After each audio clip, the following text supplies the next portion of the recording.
একটুখানি সময় শান্তির চেয়েছি, নতুন কিছু পাওয়ার ওরকম কোনো ইচ্ছা নেই আমার। সারাদিন বাবা মার গাল শুনি আর রাত হলে রিজিকের গান। মন লাগানোর বয়সে আমি লেগে যাই কামাতে। ওঠা সূর্য আমাদেরকে স্বপ্ন দেখায়, আর নামা সূর্য আমাদের থেকে আমাদের অকাতটা বুঝিয়ে দেয়। আমার দুঃখ কেউ বুঝতে পারে না, আমার কষ্ট। ঘরে থাকলে তো কোনো কাজের না, আর বাইরে ঘুরি তো আবারা। না কাঁদি তো পাথর মন, আর কাঁদি তো বেচারা। আমার খুশির কারণ তো সবাই জানতে চায়, কিন্তু আমার কষ্টের কারণ কখনো জানার চেষ্টাও হয়নি। ঘরের থেকে যখন বেরোয় কিছু জিম্মেদারি তো মাথায় থাকে।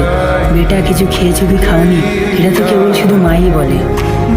আমি প্রতিদিন সকালে জাগি, কিন্তু আমার কিসমত শুয়ে পড়ে।